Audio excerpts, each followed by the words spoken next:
حضرت کے ساتھ ایک واقعہ ذکر کروں. حضرت امام جعفر بن محمد صادق آپ جانتے ہیں نا, امامیہ میں ذکر کرتے ہیں کافی ان کا ذکر. میرے بھائیوں میرے بزرگوں, امام ابن خلقان رحمۃ اللہ علیہ نے اپنی کتاب وفیات الاعیان میں اس واقعے کو نقل فرمایا ہے. ابن شبرما نے حضرت امام ابو حنیفہ, معذرت کے ساتھ کوئی بات یہ اصول کی ہے, یہ تاریخ کی ہے, دلائل کے ساتھ ہے اور صفحات اور سب کچھ موجود ہے. ایک بات آ گئی ہے کہ عقل کبھی شریعت کا مقابلہ نہیں کر سکتی. آپ سن لیجئے اور بقیہ باتیں میں گنا دوں گا صرف 1 2 3 4 کر کے انشاءاللہ تبارک و تعالی. حضرت امام ابن شبرما نے حضرت امام ابو حنیفہ رحمۃ اللہ علیہ, اور ایک چیز جان لیجئے, جس سن میں حضرت امام ابو حنیفہ رحمۃ اللہ علیہ کی ولادت ہوئی ہے سن 80 ہجری میں, اسی سن میں حضرت امام جعفر صادق کی پیدائش ہوئی ہے. پیدائش کا سال دونوں کا ایک ہے, اس کا مطلب دونوں ہم زمانہ ہیں اور دونوں ایک دوسرے کی عمر میں سیم ہیں, ملتے جلتے ہیں. البتہ وفات جو ہے وہ 2 سال کا ڈفرنس ہے. امام ابو حنیفہ رحمۃ اللہ علیہ کی وفات 150 میں ہوئی ہے 150 ہجری میں, اور امام جعفر صادق کی وفات 148 میں ہوئی 2 سال پہلے, لیکن پیدائش کا سال دونوں کا سیم ہے.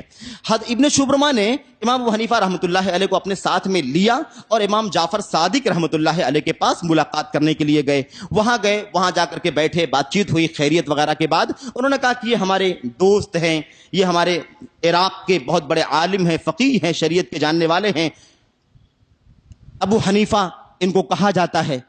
امام جعفر صادق رحمۃ اللہ علیہ نے فوراً کہا کہ کیا وہی تو نہیں ہے جو اپنی عقل کو شریعت پر مقدم کرتے ہیں, جو اپنی رائے کو دین کے دلائل پر مقدم کرتے ہیں؟ اتنا پوچھنے کے بعد جواب کا انتظار نہیں کیا, کہا بیٹے دیکھو, اپنی عقل کو کبھی, رائے کو کبھی دین پر, شریعت پر اور سنت پر مقدم نہیں کرنا. کبھی یہ چیز ہرگز تم کو حق کے راستے کی رہنمائی نہیں کر سکتی ہے. لا تقس برأیک, اپنی رائے کو کے ذریعے سے دین کے مسئلے میں قیاس کرنا, سوچنا, استنتاج کرنا, نتیجہ نکالنا, جو ذہن میں فٹ ہو, عقل میں سمجھ میں آئے وہی. ہاں اس میں کوئی شک نہیں, عقل اللہ کی نعمت ہے, اس کے استعمال کیے بغیر ہم شریعت نہیں سمجھ سکتے ہیں, لیکن عقل ایک ذریعہ ہے, ایک معاون ہے, ایک ذریعہ سبب ہے جس کے ذریعے سے ہم دین اسلام کو سمجھیں گے. ایسا نہیں کہ وہ شریعت پر حاکم ہو جائے. شریعت حاکم ہے, عقل محکوم ہے, عقل ذریعہ اور وسیلہ ہے, اور اللہ کا دین یہ اصل اور ہدف ہے, ٹارگٹ ہے. میرے بھائیو میرے بزرگوں, خیر بات یہ ہوئی کہ سمجھاتے انہوں نے کیا کہا اچھا یہ بتاؤ, تم بہت قیاس کرتے ہو, بہت رائے کو اور عقل کو استعمال کرتے ہو دین کے مسائل میں, میرے 2 مسئلے کا جواب دے دو. ایک مسئلہ تو یہ بتا دو, 3 مسئلے کا. ایک مسئلہ یہ بتلا دو کہ وہ کون سا جملہ ہے, وہ کون سا لفظ ہے جس کا شروع کفر ہے اور بعد والا ایمان ہے. عقل کا استعمال کرتے تھے نا, تو کہا یہ بتاؤ کہ اولہ ایمان, اولہ کفر و آخرہ ایمان. یہ بتاؤ وہ کون سا جملہ ہے, وہ کون سا لفظ ہے جس کا اسٹارٹ, آگے والا شروع والا حصہ یہ کفر ہے اور آگے والا حصہ ایمان ہے. انہوں نے کہا مجھے نہیں معلوم. ابو حنیفہ رحمۃ اللہ نے کیا کہا, مجھے نہیں معلوم ہے. کہا وہ لا الہ الا اللہ تو ہے. لا الہ, اگر تم نے صرف لا الہ کہا تو کافر ہو جاؤ گے. الا اللہ کے ساتھ ہی ایمان تمہارا ہو سکتا ہے, الا اللہ کے بغیر تم مومن نہیں ہو سکتے. لا الہ الا کہنے پہ کافر ہو جاؤ گے, لا الہ کہنے پہ کافر رہو گے جب تک کہ الا اللہ کے ذریعے سے اعتراف نہیں کر لو گے, اقرار نہیں کر لو گے. اس کے بعد کہا اچھا یہ بتاؤ, دین کے مسائل میں تم عقل کو بیس بناتے ہو, اپنی عقل کو استعمال کرتے ہو اور تھکاتے ہو, یہ بتاؤ کہ اگر عقل تمہارے یہاں بیس ہے, رائے تمہارے یہاں قابل اعتبار ہے شریعت کے بالمقابل بھی, تو مجھے 1 2 مسئلے کا جواب دے دو. یہ بتاؤ کہ نماز زیادہ اونچا درجہ رکھتی ہے یا روزہ؟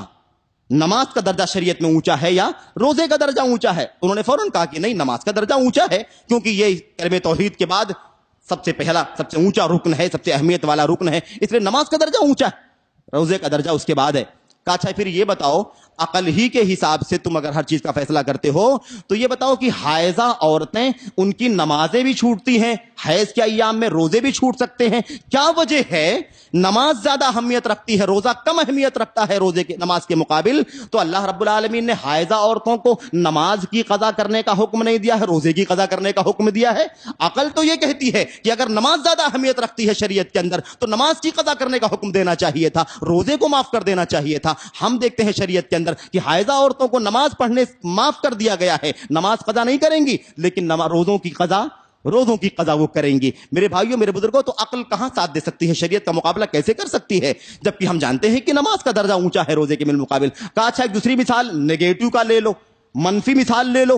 قتل بڑا گناہ ہے یا زناکاری بڑا گناہ ہے؟ مرڈر کر دینا, قتل کر دینا, کسی کی جان لینا, یہ بڑا جرم ہے یا زناکاری بڑا جرم ہے؟ کہا نہیں, جہاں تک مسئلہ ان دونوں مسئلوں کے سلسلے میں ہے تو میرے اپنی شریعت کے مطابق جو کچھ میں سمجھتا ہوں وہ یہ سمجھتا ہوں کہ قتل بڑا جرم ہے. مرڈر کر دینا یہ بڑا جرم, جان چلی جائے گی انسان کی, مرڈر کر دینا بڑا جرم ہے. دونوں کبیرہ ہیں لیکن زناکاری کرنا اس سے چھوٹا, اس سے ہلکا, اس کے بالمقابل کم ہے. کہا اچھا ٹھیک ہے, تو اب یہ بتاؤ کہ شریعت اسلامیہ کے اندر قتل تمہاری سمجھ سے بڑا گناہ ہے, تو کیا وجہ ہے کہ قتل کو ثابت کرنے کے لیے 2 گواہ چاہیے اور زنا ثابت کرنے کے لیے 4 گواہ چاہیے؟ چاہیے کہ نہیں چاہیے؟ زنا ثابت کرنے کے لیے 4 عینی گواہ چاہیے, وہ بھی ڈاؤٹ میں نہیں, ایک دم واضح, کالمیل فی المکحلہ, واضح عینی گواہ چاہیے, 4 وہ بھی, تاکہ کسی کی عزت و آبرو پر کوئی ایسے ہی ساتھ کھلواڑ کرنا شروع نہ کر دے. تو اس طرح کی مثال دے کر کے سمجھایا. اس کے بعد پھر کہا بیٹے دیکھو ایسا ہے کہ اپنی عقل کا استعمال شریعت کے بالمقابل نہیں کیا کرو, اسے حاکم نہیں سمجھو. ہاں عقل کو استعمال کر کے عقل کی مدد سے اللہ کے دین سے استنباط کرو, استخراج کرو اور فقہ تفقہ کرو, یہ ٹھیک ہے, لیکن عقل کا استعمال اس طرح نہ کرو کہ وہ حاکم ہو. خیر, تو ایک بنیادی مسئلہ یہ تھا. دوسری چیز